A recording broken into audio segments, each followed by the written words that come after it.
11, por la fe. Seguimos con esta serie. Como vamos a ver, y lo he dicho últimamente, estábamos en una lista de hombres de fe que los van nombrando uno detrás de otro, ¿vale?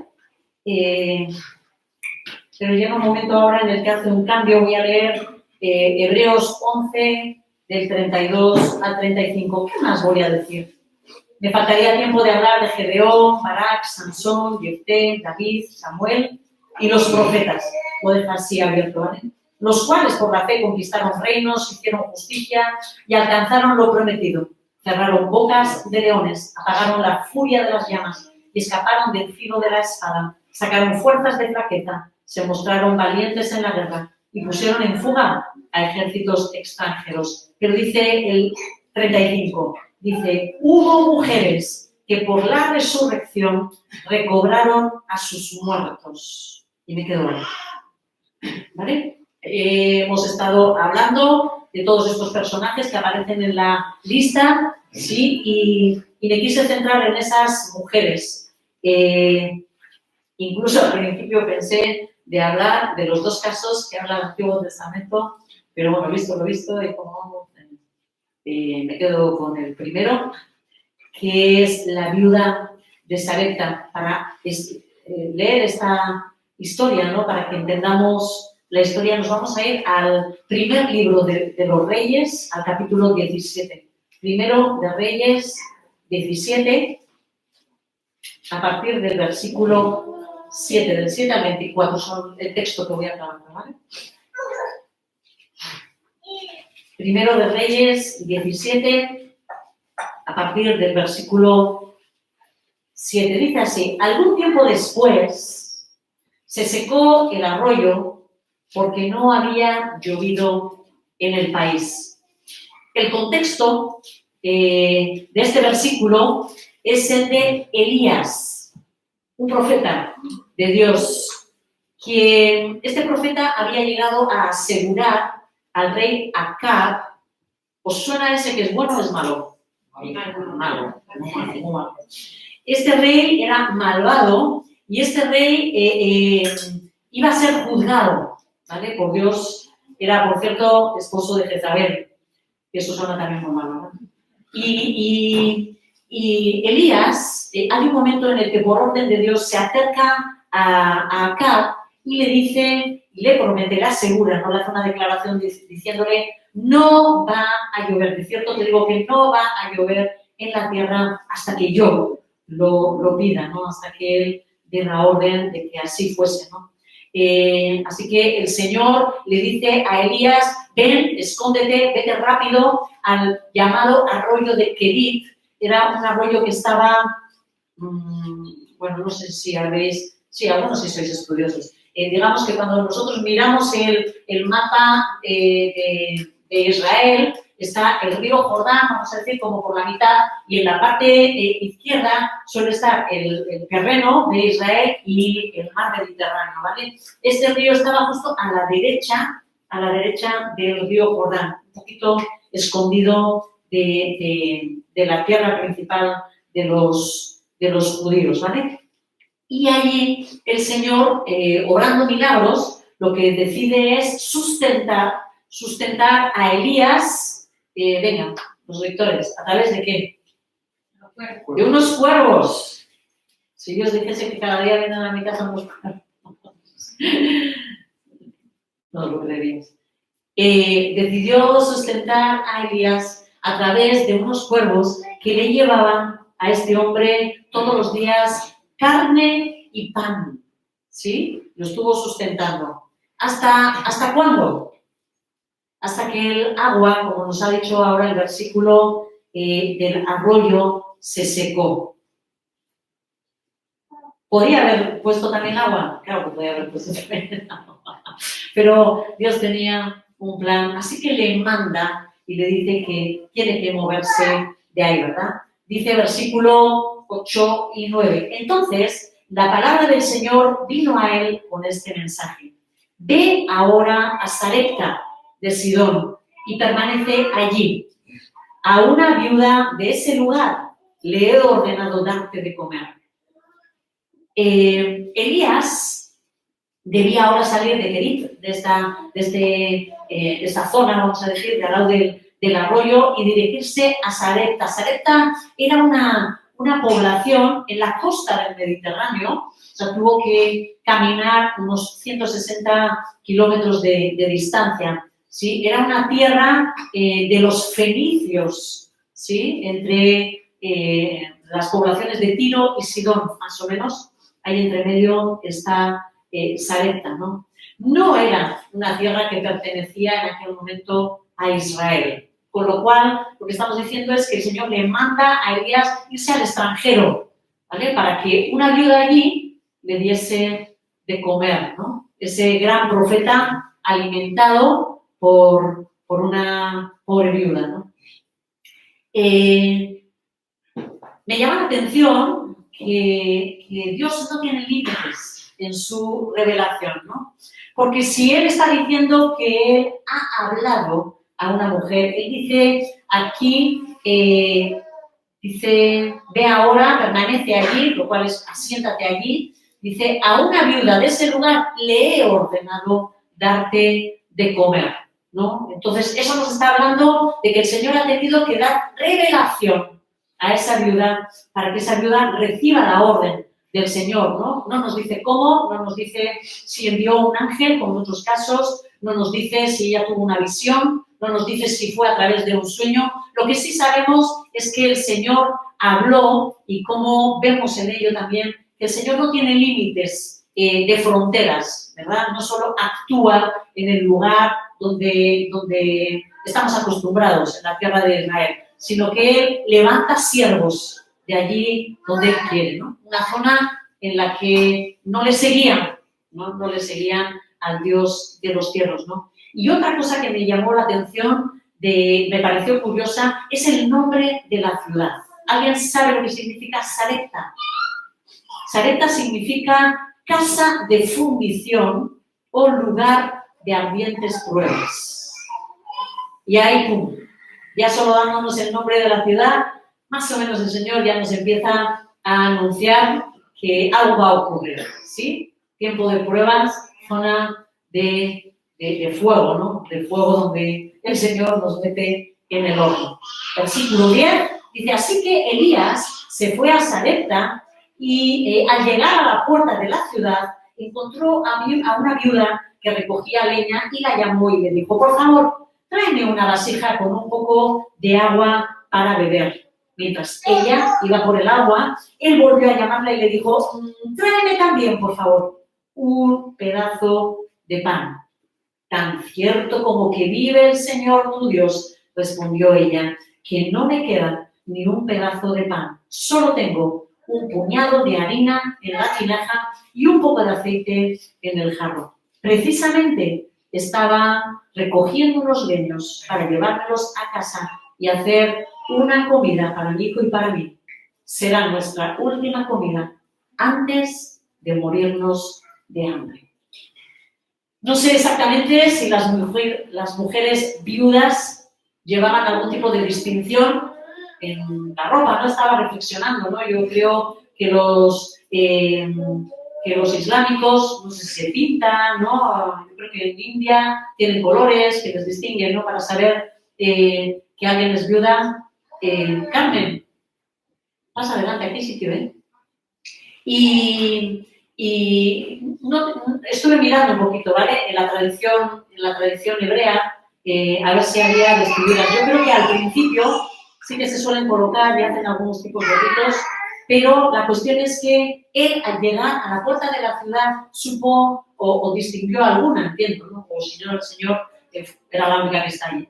No lo sé, la cuestión es que dice que se dirigió a la viuda, ¿no? La puerta de la ciudad solía ser el lugar de cuando llegaban los visitantes, era donde ellos llegaban y esperaban a la hospitalidad. Esto era algo que se presupone en el mundo oriental, no solo entre los judíos, sino todo el mundo oriental, ¿no? Ellos dan por hecho de que la hospitalidad, atender, digamos, al visitante es algo de cumplimiento, ¿no? Y allí Elías le pide agua a la mujer. ¿Ella tuvo algún problema para ir a por el agua? No. Rápidamente sale a por el agua. Pero, ¿qué le pidió Elías después de... perdona, por favor, dame un poco de pan.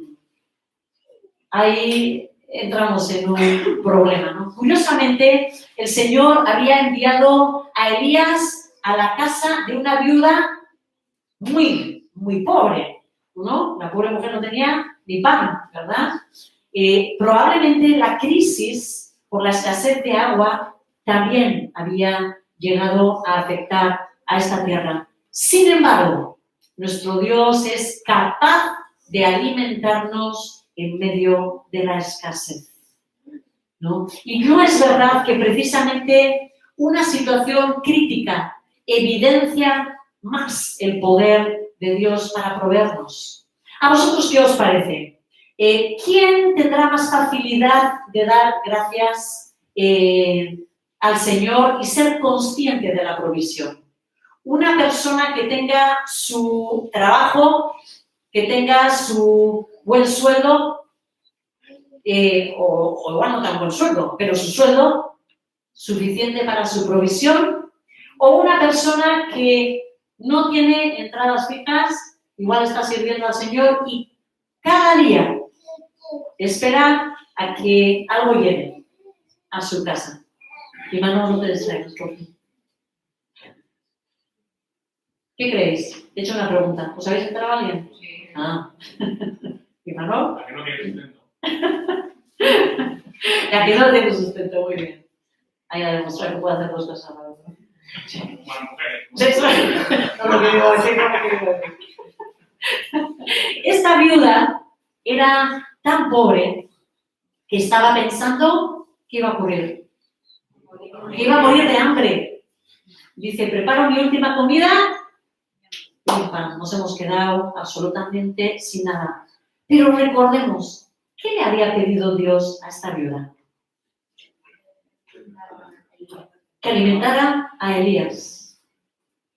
Ahora, la realidad que ella estaba viviendo le estaba indicando que eso era imposible. ¿Con qué lo voy a alimentar si no tengo ni comida para mi hijo, no? A tal punto ella creyó en lo que estaban viendo sus ojos, a tal punto que ella se dispuso a morir.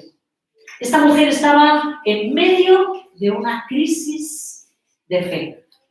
Y me llama tanto la atención de que tantos casos que el Señor ha, en su misericordia, metido como en la lista de los héroes de la fe, son casos como los de esta viuda, ¿sí o no?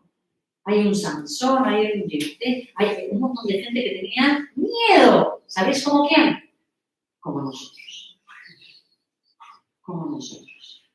¿Sí? Y aquí estaba esta viuda, ¿no? En medio de esta crisis de fe. ¿Te ha ocurrido alguna vez que crees que Dios te ha pedido algo? Tienes la convicción de que Dios te ha pedido algo, pero las circunstancias no te acompañan. Empiezas a mirar y decir, ¿cómo voy a hacer yo esto? ¿Pero qué es esto que se llama? Pero sí, yo tengo estas capacidades, yo no me las veo en ningún lado. Yo tengo estos recursos, monta un comedor. ¿Cómo?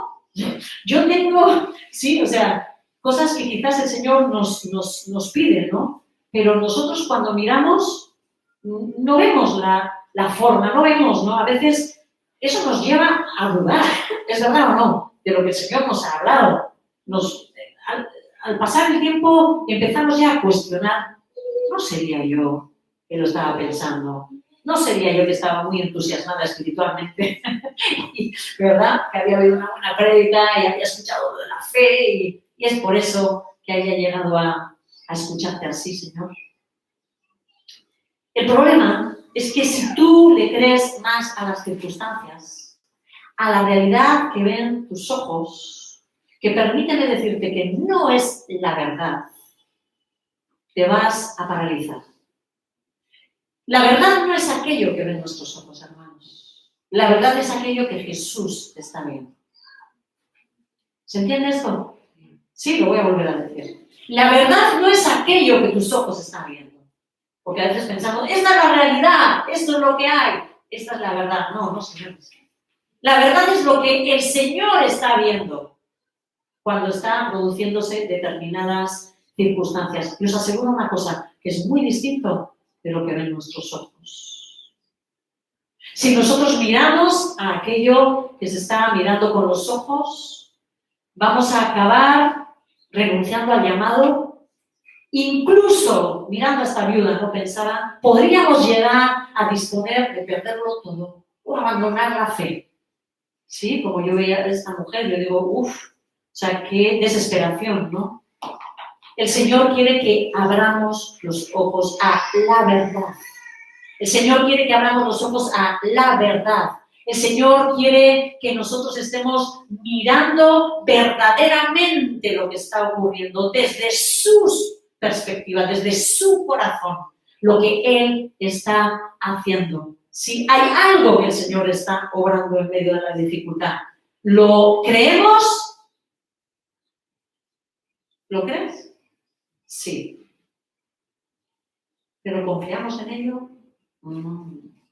Muchas veces no. Versículo 13 y 14. No temas, le dijo Elías. Vuelve a casa y haz lo que pensabas hacer. Pero antes, prepárame un panecillo con lo que tienes. Yo decía, Dios mío, ¿dónde vas a hacer? Y tráemelo. Luego haz algo para ti y para tu hijo. Porque así dice el Señor Dios de Israel.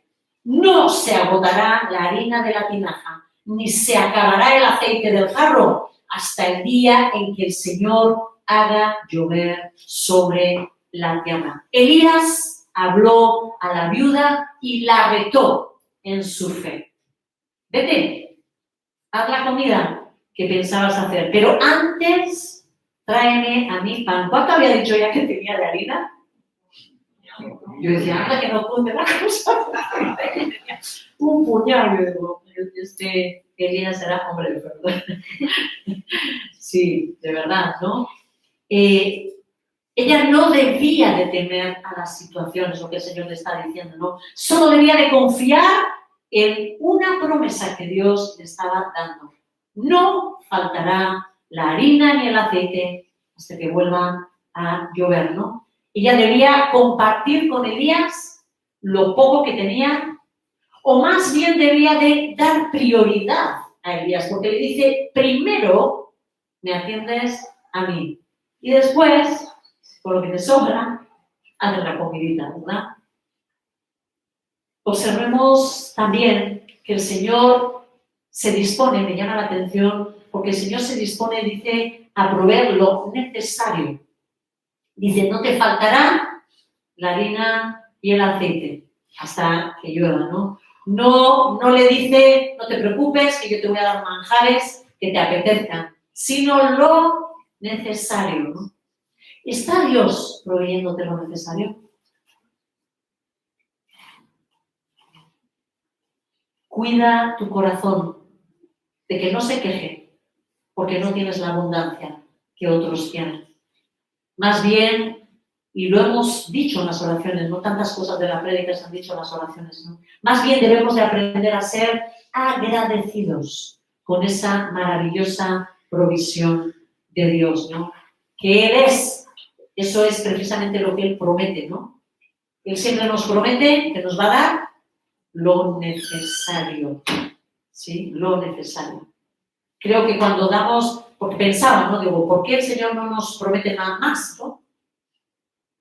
Y me daba cuenta de que cuando nosotros damos a nuestros hijos mucho más de lo necesario, los volvemos exigentes, personas caprichosas y personas que se frustran con facilidad. Que se frustran con facilidad. Ay, cuando no tienes para darle lo que le apetece. Versículo 15. Ella fue e hizo lo que le había dicho Elías. De modo que cada día hubo comida para ella y su hijo, como también para Elías. Y tal como la palabra del Señor lo había anunciado por medio de Elías, no se agotó la harina de la tinaja, ni se acabó el aceite del jarrón. La fe de Elías fue el canal para la fe de la mujer. ¿Sí? Aquí vemos que ¿quién está estimulando a Elías? A la viuda.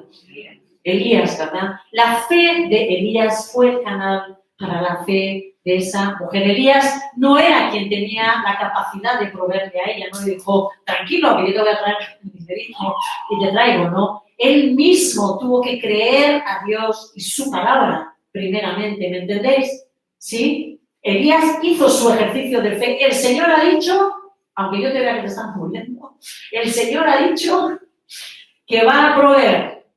Así que confía, le reta a ella, ¿no? Él también primero dio el paso de creerlo, ¿no? La viuda no solo creyó lo que dijo, sino que confió en esas palabras y actuó en consecuencia.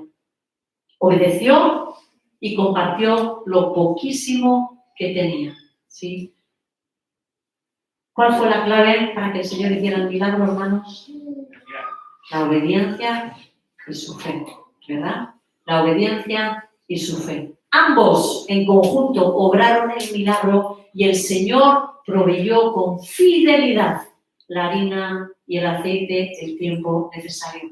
Y es que cuando obedecemos en fe, se goza el corazón de nuestro Padre. Nuestro Padre se conmueve. Nuestro Padre se conmueve cada vez que nosotros le creemos y le obedecemos. ¿Sí? Y Él desata de su poder a favor de nosotros. ¿Te ha retado Dios a hacerle algo? ¿A hacer algo para Él? En el nombre de Jesús, créele y obedécele. Comienza a hacerlo. Antes de ver el fruto, comienza a hacerlo. ¿Recordáis lo que significaba la palabra Sarepta? Casa de fruición. Muy bien. Eso es, lugar de ardiente prueba, decía, ¿verdad? ¿Qué elementos eran los que tenía la viuda? ¿Qué dos cosas tenía la viuda? Aceite y harina, ¿no? Aquí hay detrás un mensaje profético para nosotros. Si decidimos creer a Dios y obedecer lo que nos pida en medio de la circunstancia adversa, ¿qué es lo que promete Dios? Que va a haber siempre, nos va a entregar su palabra y su unción. Él nos va a dar la suficiente palabra, nos va a entregar la palabra que necesitamos para consuelo, para guía, para consejo. Siempre va a haber suficiente de su palabra y la unción, es decir, el poder para obrar, el poder para actuar. Vamos a tener lo suficiente para que nosotros nos podamos levantar en poder para hacer aquello que tengamos que hacer. Él siempre va a sustentar y nos va a dar lo necesario. Versículo 17. Poco después cayó enfermo el hijo de aquella viuda y tan grave se puso que finalmente expiró. Madre mía. El Señor permitió que después de una prueba que ella había salido victoriosa, creyó y el Señor proveyó. De repente golpea otra prueba mucho más fuerte, la muerte, que se dice fácil, de un hijo, ¿no? Y es que haber superado una prueba no es garantía de que no vayan a llegar más. ¿Sí? Así que no podemos relajarnos. Cuando hayamos salido victoriosos de algo, no nos relajemos, hermanos. Debemos de vivir continuamente cuidando y alimentando nuestra alma para que ésta ¿sí? No desfallezca en el momento de la siguiente prueba. Versículo 18. Entonces ella le dijo a Elías: ¿por qué te entrometes, hombre de Dios? ¿Viniste a recordarme mi pecado y a matar a mi hijo? ¡Wow! Cuando esa prueba tan terrible llega a la vida, la viuda entra nuevamente en una crisis de fe. En su primer impulso se volvió contra aquel que era el que le había dado ayuda, ¿sí? El apoyo, que era Elías, ¿no? Y lo hizo responsable de la muerte de su hijo. ¿Cómo crees que reaccionarías tú? Lucía está agarrando a su niño, ¿verdad? No lo quiero imaginar, ¿verdad? ¿Cómo reaccionaríamos nosotros si nos ocurriera una prueba así? La situación fue tan fuerte para ella que no pudo pensar en la bendición que la presencia de Elías había traído a su casa. Acordaros que con su presencia era que esta mujer no se había abandonado a la muerte, ¿verdad? Sin embargo, ante esta prueba, su única reacción es volverse contra aquel, ¿no?, que estaba allí apoyándola, ¿no? O ella también a él, ¿no? En desesperación, nuestra boca se abre para decir muchas cosas indebidas. ¿Es verdad o no? ¿Sí? Cuidado en los tiempos difíciles con lo que sacamos por nuestra boca, porque muchas veces pueden hacer mucho daño y decir cosas que no son correctas, ¿verdad? Por la acusación entiendo que al ver a Elías como un hombre santo, esto es lo que yo he deducido, ¿vale? Deduzco, ¿no?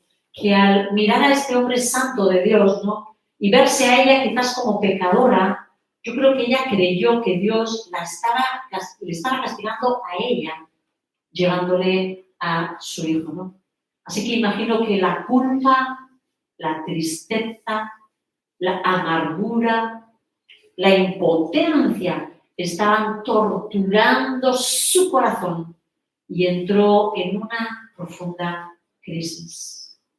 Después de todo, ella estaba en pleno servicio a Dios. Se estaba dedicando a cuidar del profeta, tal como el Señor se lo había pedido, ¿no? Estaba siendo fiel, ¿no?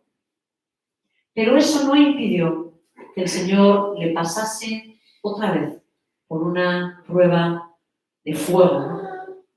Quizás es lo que debemos de esperar, que las pruebas vayan aumentando conforme a nuestra fe aumente. Pero no temas, porque cada vez vamos a estar más capacitados, ¿vale? ¿Quieres que el Señor te levante? Y muchas veces nuestros corazones dicen, sí, quiero, ¿verdad? Pero déjate moldear. En la casa de fundición, el Señor te va a llevar al lugar de ardientes pruebas para prepararte allí, ¿no? Él seguro que quiere levantarte. Estoy segura que Él quiere levantarnos y Él lo ha dicho. Él quiere levantar a las personas, a los hermanos que estamos aquí, pero tenemos que entender que hemos de pasar por un proceso para estar listos. No cierres tu corazón a lo que el Señor está queriendo trabajar contigo. No te enfades con Él o con los que te rodean, ¿no? Como Elías, ¿no? No les culpes a ellos de tus males. Porque lo único que vamos a conseguir si actuamos así, si respondemos así a la prueba que el Señor nos envía, es que acabemos quedándonos estancados, ¿sí? Que quedemos inmersos quizás en amargura, ¿no? Lo entendamos o no, todo lo que el Señor permite en nuestra vida tiene un objetivo bueno.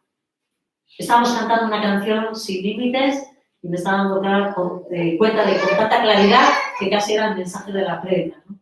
Que dice que Él es bueno, o sea, que el corazón del Señor es bueno y Él nos va a sostener en medio de lo que venga, ¿no? Todo aquello que el Señor esté permitiendo en tu vida es algo que necesitas, a no ser de que sea por el pecado, ¿vale? Cuidado, ya cuando es por nuestro propio pecado, pero a veces aún así el Señor utiliza ese tiempo para trabajar nuestro carácter y poder levantarnos a la estabilidad que Él quiere y demanda de nosotros. Necesitamos confiar, necesitamos creer en Él, creer que Él es bueno y que está haciendo algo bello en nosotros. Aunque lo que veas son los palos en tu cabeza, ¿vale?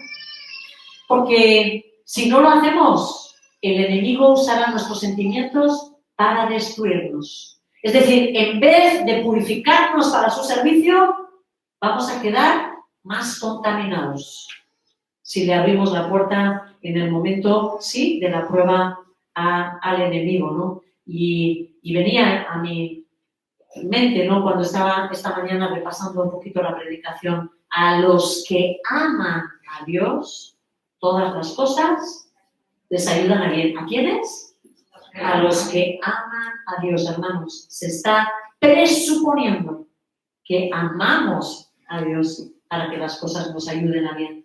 Porque cuando no tenemos un corazón de amor, o sea, no tenemos una disposición para la obediencia, más bien las cosas nos pueden acabar destruyendo y amargando.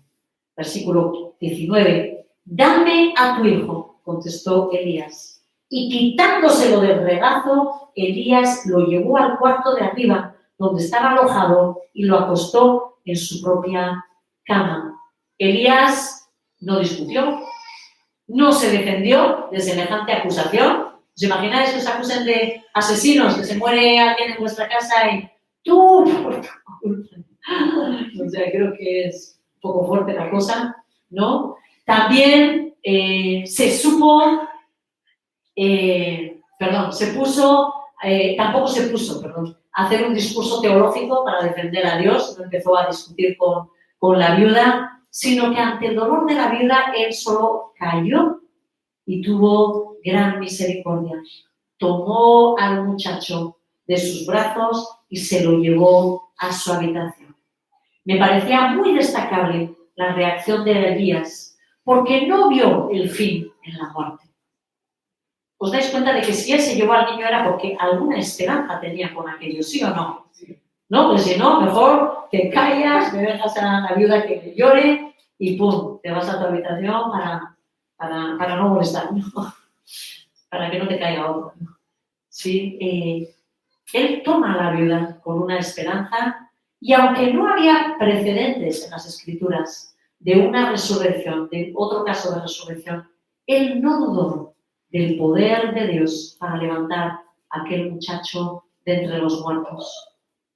Solo tenía en lo que nosotros sabemos, ¿vale? Solo tenía en las Escrituras que decían Jehová mata y Él da vida. Él hace descender al Seol y hace subir. Y él creyó que ese niño podía subir de ese Seol, ¿no?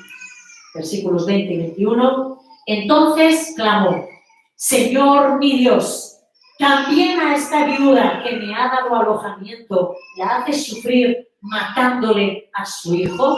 Estaba enfadado. ¿Sí? Luego se tendió 3 veces sobre el muchacho y clamó: Señor mi Dios, devuélvele la vida a este muchacho. En la intimidad, hermanos, en la intimidad, con la puerta cerrada, Elías expresó su dolor y su perplejidad ante Dios. No entendía lo que Dios estaba haciendo. ¿Te ha pasado alguna vez esto? Que veas mucho dolor a tu alrededor y no entiendas qué es lo que está pasando, más bien te entra como un enfado, Señor, ¿qué es esto? Pero ¿cómo se te ocurre? Quizás no, a esta persona, ¿no? Permitir este dolor, no sé, es nueva en la fe, ¿cómo permites que entre en esta crisis? Yo hay veces no, a veces en la pastoral esa como que, ¡ah, Señor, ¿cómo le haces esto? ¿Cómo? No será, va a aguantar, no va a aguantar, y a veces estás ahí como dudando, ¿no? Se sentía enfadado porque aquella mujer era la que le estaba ayudando, ¿no? A él, le estaba sirviendo, ¿no? Dios estaba juzgando a las naciones, pero a esa mujer también, a esta también, Señor. Entiendo que recibió alguna dirección del Señor, porque lo que comenzó a realizar fue un acto profético, mientras clamaba para que se le devolviera la vida a ese muchacho en intercesión, ¿sí? Se tendió sobre él, coincidiendo seguramente las partes del cuerpo del muchacho con las partes de Elías. Nos dice la Escritura que 3 veces se tumbó sobre él mientras que clamaba y gritaba: Señor, devuélvele la vida. Señor, devuélvele la vida. Señor, devuélvele la vida. Si era como si él pretendiese que con su propia vida, con su propio calor, su propio aliento, penetrase, ¿sí?, en el ser de ese niño, ¿no?, que yacía frío ya, ¿no? Aunque por su clamor, él deja bien claro, ¿no?, que entiende que es Dios quien tiene que obrar el milagro, porque dice: devuélvele la vida, devuélvele la vida. Versículo 22, el Señor oyó el clamor de Elías y el muchacho volvió a la vida. Nuestro Dios, grande en misericordia, escuchó el clamor en fe de Elías y obró lo imposible. La vida, volvió al muchacho. Ese niño salió su alma del Seol, de ese lugar de espera de los muertos, y volvió nuevamente a él. ¿Cuál es tu situación imposible? Porque yo sé que cada uno tiene la suya, ¿no? ¿Cómo reaccionas ante ella? ¿Buscas ideas o ayuda en otras personas? ¿Buscas gente influyente? ¿Buscas a los médicos? ¿Buscas a entendidos para que te den la clave, ¿no?, a encontrar la solución de tu situación? ¿O buscas a Dios? ¿Cuál es tu primera reacción? ¿Qué esperas que Él haga? ¿Qué estás clamando? Hermanos, yo me daba cuenta de que según lo que pidamos, así recibimos. ¿Sí? Reflexionando, ¿no?, muchas veces en la fe que tenemos. Y esto es algo, perdonad, pero que lo he descubierto no hace tanto tiempo. No importa muchas veces los años que puedas llevar en el Evangelio, ¿sí? Pero en darme cuenta de cuánta confianza hemos puesto en los médicos, ¿no? Que yo sé que me habéis escuchado hablar de esto, ¿no? Me daba cuenta, digo: Señor, ¿hasta dónde nuestra fe? A veces nuestra fe solo llega a decir: bendice las manos de los médicos. Porque al primer lugar que hemos acudido es a ellos. Y ya estoy aquí, bendice la mano de los médicos, ¿no? Si clamamos eso, eso tendremos. Pero si clamamos por un milagro, puede ser que el Señor te dé ese milagro. Vete al médico después, si no te contesta. Así recibiremos. 23 y 24 dice: Elías tomó al muchacho y lo llevó de su cuarto a la planta baja. Se lo entregó a su madre y le dijo: tu hijo vive, aquí lo tienes. Entonces la mujer le dijo a Elías: ahora sé que eres un hombre de Dios y que lo que sale de tu boca es realmente la palabra del Señor.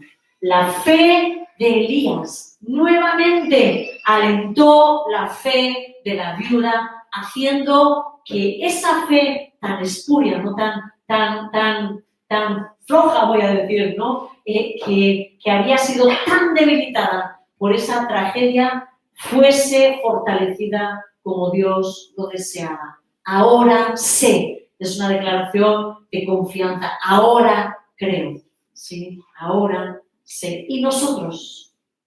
¿Cómo actuamos ante las luchas de otras personas? ¿Has tenido casos en los que la gente está temblando y dañada a tu alrededor? ¿Hacemos como Elías, que tomó la carga de la mujer y se la llevó al padre? quizás en intercesión, ¿no? De forma simbólica, como ese niño, lo tomamos su desgracia, la llevamos al Padre, o pasamos indiferentes ante los problemas de los demás. Mira, cada cual que ore por sus problemas, ¿vale? Que yo ya tengo bastantes. A veces no nos atrevemos a decir esto, porque no son espiritual, pero a veces lo pensamos.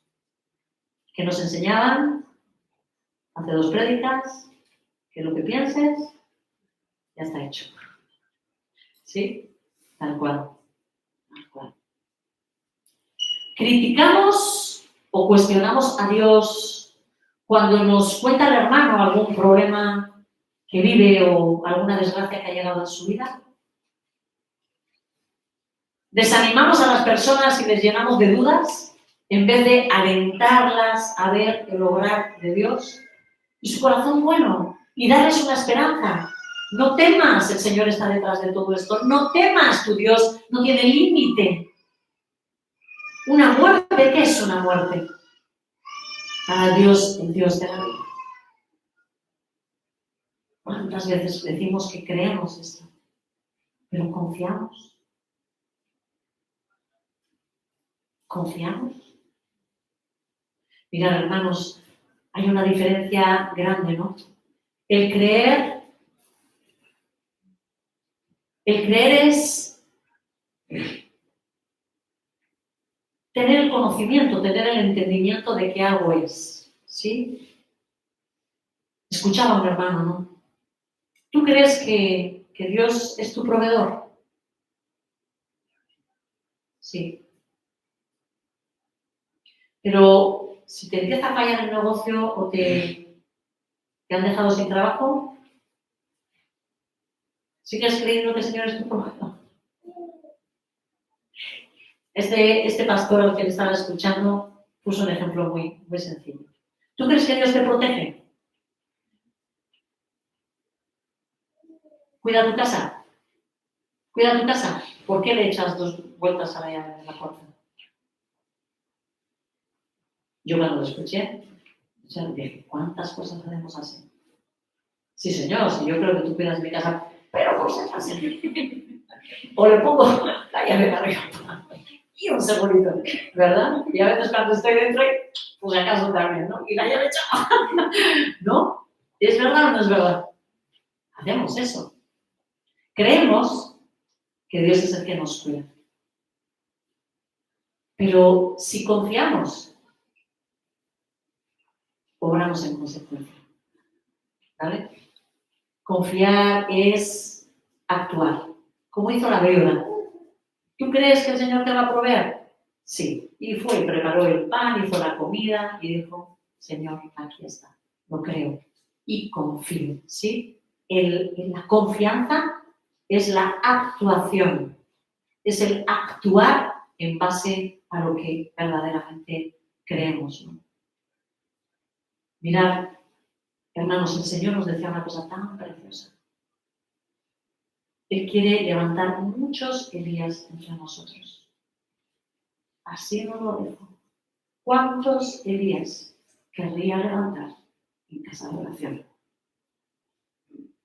Hombres y mujeres que se dediquen a alentar a los hermanos débiles, a alentar la fe debilitada en circunstancias difíciles. En el nombre de Jesús, que ese deseo que Dios tiene, lo hagamos nosotros realidad, permitiéndole trabajar con nosotros. Permitamos a Jesús que trabaje con nosotros, que nos prepare purificándonos para su servicio, que le digamos, yo quiero ser uno, Señor, yo quiero ser uno de esos. ¿Y por qué no? Nunca me atrevo a hacer estas cosas, pero en el nombre de Jesús, si tú quieres, cerramos todos los ojos para que nos quitemos esas vergüenzas y esa influencia del vecino. En el nombre de Cristo Jesús, yo te reto en esta mañana a que si tú eres uno de esos, si tú quieres ser uno de esos, que el Señor levante un Elías, que el Señor levante en casa de oración para su gloria.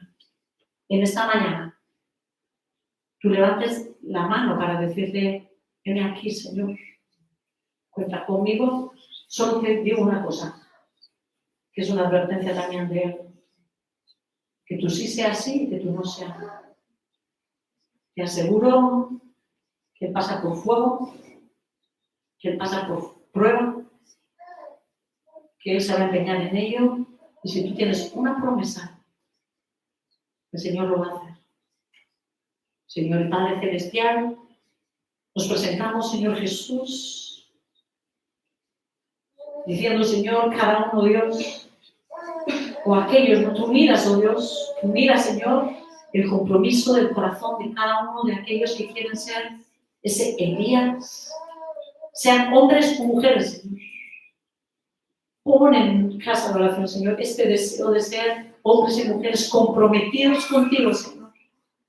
Que nos levantemos, Señor, para amar al débil, para ayudar al débil, que seamos tan fortalecidos en nuestra fe, Señor, que tengamos una confianza tal, Señor, que podamos caminar sobre las aguas, Señor, que podamos caminar sobre las aguas, Señor, que podamos caminar sobre las aguas y llevar esa fe y ese aliento a los demás. En el nombre de Jesús, úsanos, Señor, úsanos, Señor. Levanta, Señor, y si hay temor, Señor, y si hay temor, quita ese temor, Señor, de casa de oración. Quita ese temor de casa de oración, Señor, porque todo lo que haces es bueno, Señor. Es bueno, Señor, aún en esas desgracias que nosotros vemos, Señor. Lo que tú haces es lo perfecto. Ayúdanos a confiar en esa verdad, Señor. Ayúdanos a confiar en esa verdad, que lo que tú haces es perfecto, Señor Jesús. Es perfecto, Señor Jesús. Es perfecto. Y en ti queremos aprender a descansar, Señor. No solo creerte, sino confiar. Levántate, Señor Jesús. Levántate, Señor Jesús. Sella ese pacto con nosotros, Señor. Y danos las fuerzas. Lo que sí te pedimos, Señor, es que tú nos des las fuerzas para llegar al final, Señor. Esas fuerzas que necesitamos, Señor. Para que cuando llegue la prueba, sepamos que eres tú, Señor, que nos estás queriendo levantar. Más y más en fe, Señor. Glorifícate, Señor. Glorifícate, Señor. Toca, oh Dios, toca, Señor, la vida de cada uno de los que te están diciendo, heme aquí. Derrama sobre ellos, Señor, ese espíritu de Elías, Señor. Derrama sobre ellos ese espíritu de Elías, Señor. Derrama sobre ellos, Señor, ese espíritu de Elías, Señor. Levántanos, levántanos para tu gloria. Levántanos, Señor Jesús, para tu gloria. Levántanos, Señor Jesús, para tu gloria. Levántanos, Señor. Levántanos.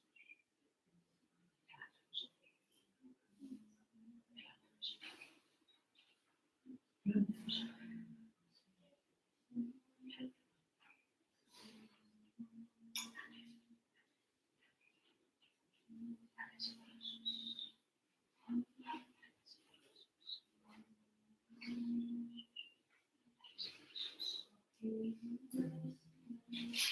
Y su gran amor obra en mi favor sin límites. En debilidad, fuerzas se me dan y me llevará de gloria en gloria y lo soy, veremos.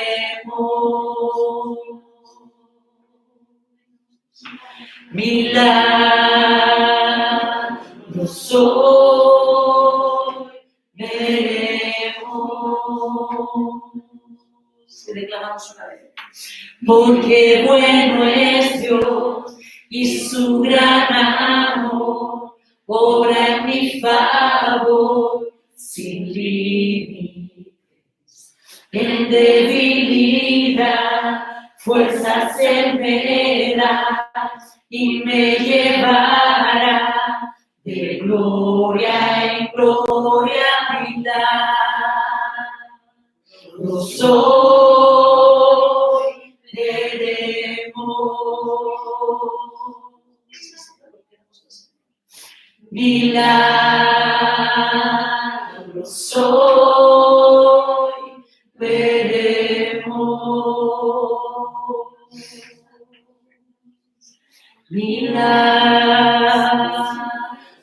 hoy veremos. Milagros hoy veremos. Sí, Señor. Extiende tu mano, Señor Jesús, y sánanos. Sana, Señor. Pasa tu mano, bueno, Señor. Y sana, Señor Jesús. Y sana, Señor Jesús. Sana, Señor Jesús. Tantas dolencias que hay en esta mañana en este lugar. Sana, Señor Jesús. Tantas dolencias que hay en este lugar. Sana, bendito Dios. Sana, Señor. Sana, Señor. Sana, bendito Dios. Llévate, bendito Dios, todas esas dificultades de respiración. Llévate en el nombre de Cristo Jesús esas diabetes. Llévate, bendito Dios, en todas esas taquicardias y todos esos problemas de corazón. Llévatelas, bendito Señor Jesús. Llévatelas, llévatelas, llévatelas, Señor. Llévatelas. Y sigue sanando, Señor. Y sigue sanando, Señor. Y sigue sanando, Señor. Y sigue sanando. Y abre nuestros ojos para ver tus milagros, Señor. Abre nuestros ojos, Señor. Sigue conquistando corazones, Señor. Queremos seguir viendo a hombres, a mujeres, a niños que abran sus corazones para ti, Señor. Que abran sus corazones, Señor, que vengan de muerte a vida, Señor, a esa vida eterna, a esa vida eterna, a esa vida eterna. Señor, mayor milagro, ese mayor milagro, Señor, de una nueva creación, de una nueva creación. Hazlo, Señor, hazlo, Señor, hazlo, Señor, hazlo, Señor, hazlo, Señor, hazlo, Señor Jesús, hazlo, Señor Jesús, hazlo, Señor Jesús. Toma el corazón, Señor, de estos adolescentes, toma el corazón, Señor, de Wellington, toma su corazón, Señor, y vuélvelo nuevo. Toma, Señor, el corazón de aquellos, Señor, que están aquí, Señor, Señor, toca su corazón, levántalo, Señor. Toca corazones, Señor, hazlos nuevos, hazlos nuevos, hazlos nuevos, hazlos nuevos, hazlos nuevos. Sí, Señor, queremos mirarlos, Señor. Glorifícate, Señor, glorifícate. Sí, Señor. Sí, Señor.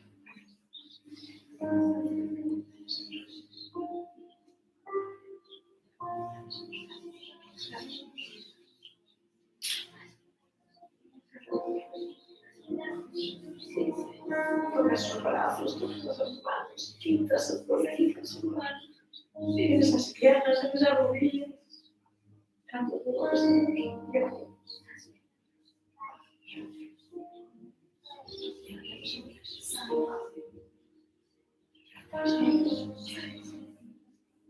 Y a tus ángeles, Señor, traigan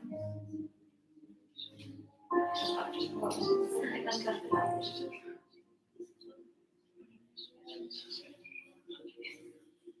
Señor,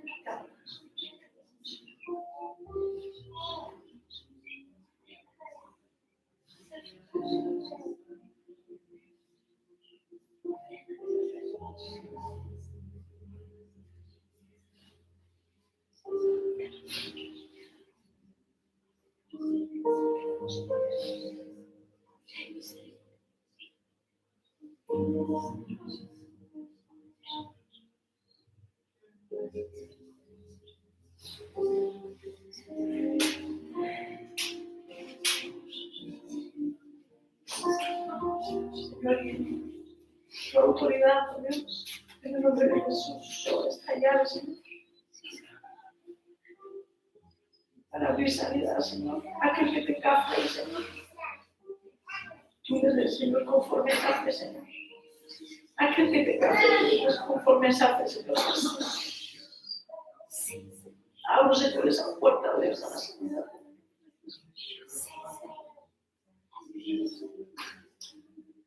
Abro esa puerta, Señor, abro esa puerta, Señor, abro esa puerta, Señor, de la sanidad en el nombre de Jesús. Sana, Señor. Sana, Señor. Declaramos que tú tienes el poder, Señor, de tomar las almas del Señor y traerlas a vida, Señor. ¿Cómo no vas a tener tú la capacidad, Señor, de cambiar corazones, de sanar brazos, tendones, heridas, disfunciones? de sacar todos esos montes de cabeza. Tantos todos, Señor Espíritu. Dale, Señor, de esta manera, de misericordia. Dale, Señor. Dale, Señor. Dale, Señor.